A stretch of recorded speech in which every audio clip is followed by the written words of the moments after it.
I haven't done new makeup of the week for a few weeks. We did put up beauty news only yesterday, so we caught up on stuff that's been happening. But there's a couple of pieces of news that came out after we filmed that, and I feel like we're going back in time. So I want to just talk about it briefly here.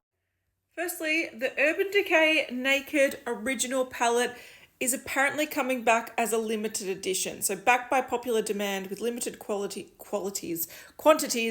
It's going to be available 4th of August at Ulta. I don't know if it's coming to Australia. Now, I just want to say that I saw this coming. Firstly, I love the original Naked palette. I still have it. It's still treasured by me. It's a shame to see it go. I don't want to have a rant about it, but I almost feel like it went because everyone had already purchased it, like it was a staple in most people's collection.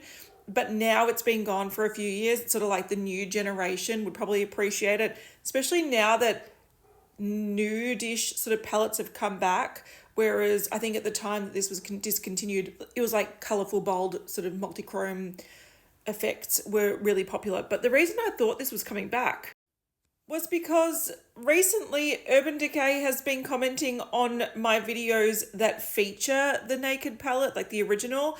So I had an inkling that something was going on. I can't imagine them looking out for a discontinued palette just to sort of be like, yeah, wasn't that great? But it's gone. So I had a vibe. Another thing that feels a little bit blast from the past is a new palette from, this is Too Faced. It's Aptly in Love. And it's supposed to have apple-inspired palette with neutral red, green, and warm caramel shades, multiple finishes in a creamy blendable formula.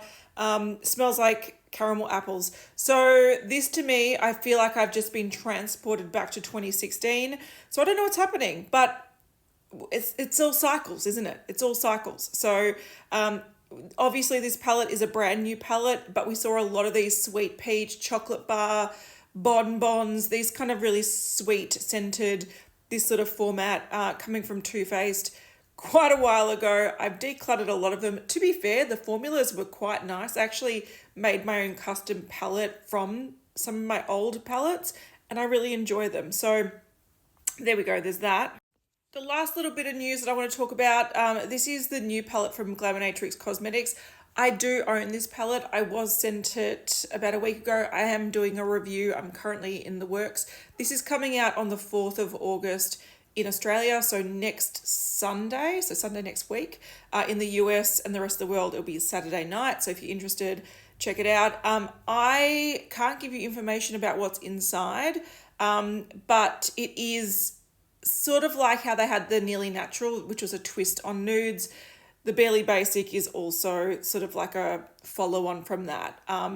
Yeah, that's all I'm going to say. But as soon as they reveal more, I'll be able to reveal more. And I'm really keen to show swatches. I've got a TikTok, what do you call it? A draft, just waiting for me to post.